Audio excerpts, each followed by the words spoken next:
Hello, everyone. I'm Brandon Ramsey. Welcome to the first episode of Unfiltered Leadership. This is a conversation-driven series that brings corporate and community leaders together in honest, unscripted dialogue about the communities they serve and how they're actually showing up. I'm so excited for my guest today. It's someone I've known for years. I've really got to know him as a person, which I'm just incredibly honored for him to be here today.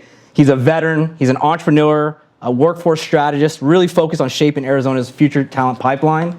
After 15 years at USAA, he founded the Fitzhugh Group, where he works to align education, industry, community partners to create real pathways into high-growth careers.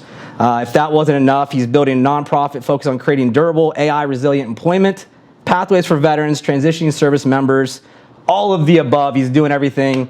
So please join me in welcoming Pat Fitzhugh, also known to the community as just Fitz.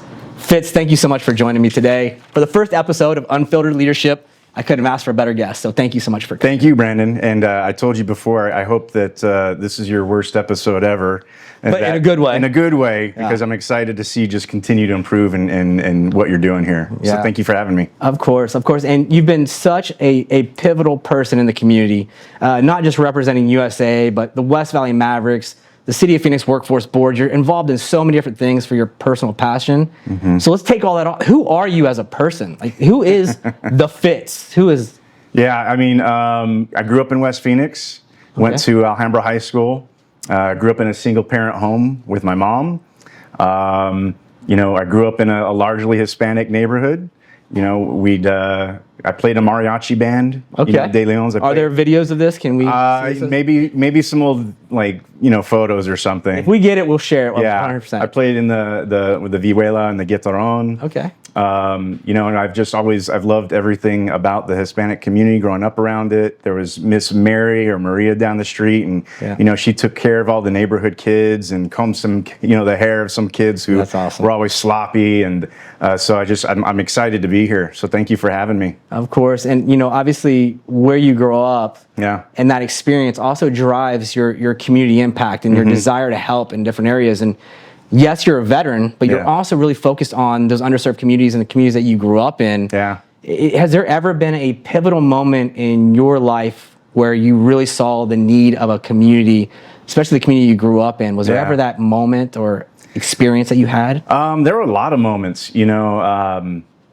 I grew up kind of product of the community. So I was at the YMCA at Christown. I got a big brother through the Big Brother, Big Sister program. Oh, that's awesome. I was hanging out at Glendale Parks and Rec during the summertime.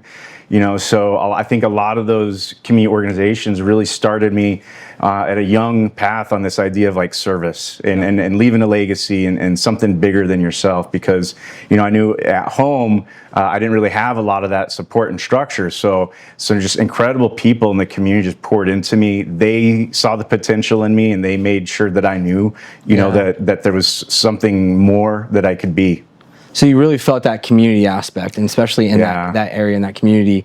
And then moving into, you have just such a tremendous career. I know we can brag all day about it, but it's really your heart and your passion. Yeah.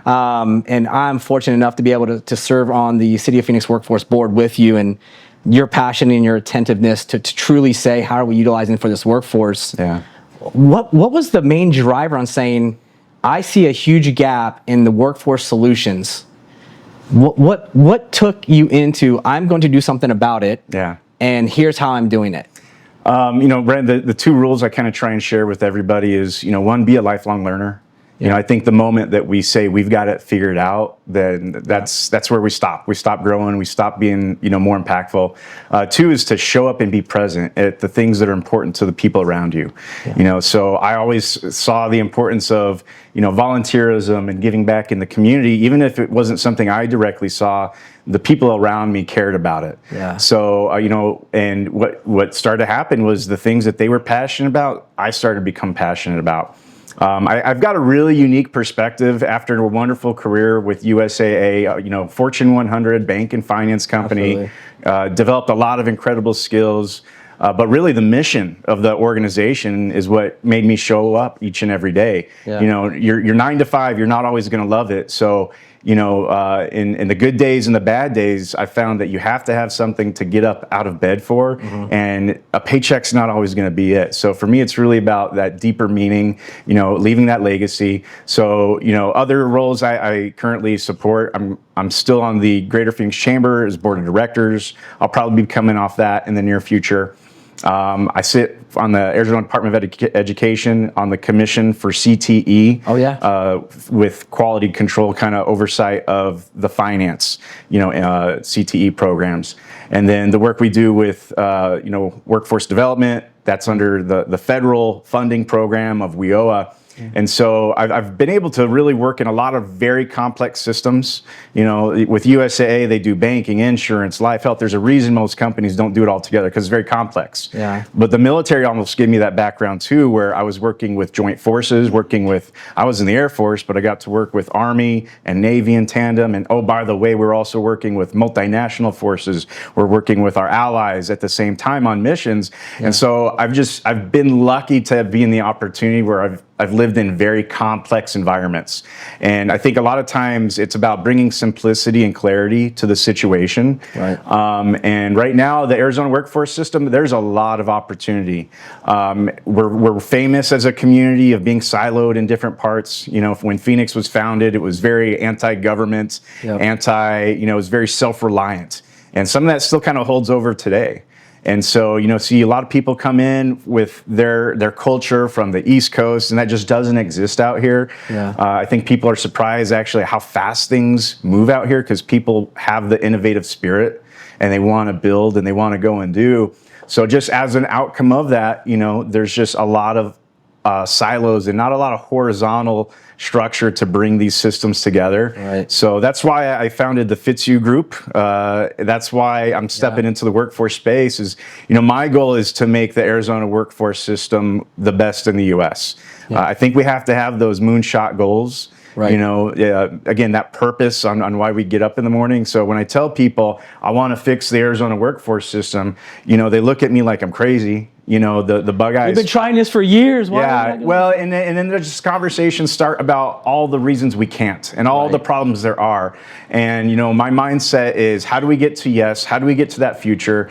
And how do I help people build that vision for what could be? Yeah. And so, that kind of expands to all aspects of my life. I've built grant programs, bringing, multiple organizations together to help them kind of create a vision of how to scale and make more impact. Even in mentorship conversations, my goal as a leader has always been, I believe, two things. One, people are full of untapped potential that they don't know about. I agree. And two, as a leader, it's our job to help them build that vision and that path and really be their support on how to get there. Yeah, no, and I love it. And obviously knowing that you are not just the person to support, but you're the ones that are going to roll up the sleeves and you're going to shovel the ice and be part of it. And I've seen it firsthand with everything that you do with the Mavericks. Yeah. And knowing workforce is such a very passionate part. And the 15 years that you were at USAA, we talk about big corporate investments, and a lot of times it's sponsoring this big event for branding, and it's this, and it still helps the community, but some of the communities that really, really, really need those funds and those helps aren't really getting that visibility or that funneling. Yeah. So just from your perspective and your experience with USAA, a big Fortune 500 company, what are some ways that these big corporations can truly direct their dollars that's going to directly impact the communities, the regional communities, the demographics in a more meaningful way? Yeah. So I'd love to get your perspective on some of the ways that they can definitely redirect those. Yeah, I'm a big believer in building the ecosystem approach. And what that means is you're not funding a single nonprofit to go tackle this issue. You're working with multiple partners who all support one another, right? That way, if one of these nonprofits falls away, which nonprofits unfortunately open and shut doors all the time, especially the grassroots nonprofits, right? Yeah. But how do you build kind of this ecosystem of support so they're all collaborating together around the single cause? Two things I'm a big believer too, also when it comes to nonprofit work, is it has to be data informed. We've got to look at the numbers. I know personally you're a data guy. Right? Yeah. And then two, it has to be outcome focused. Right. Rather than looking at it as just the PR or branding opportunity, Yep. right? And unfortunately, there are some companies that this is it's a recruiting play, or they look at it as a retention opportunity for keeping their employees engaged, which those are all good things. There's nothing wrong with that, right? But my focus is on systemic change. Right? How do we fix the foundation of the broken house rather than just putting paint on the walls? You know, Good point. So, you know, I think about like the Maryvale community.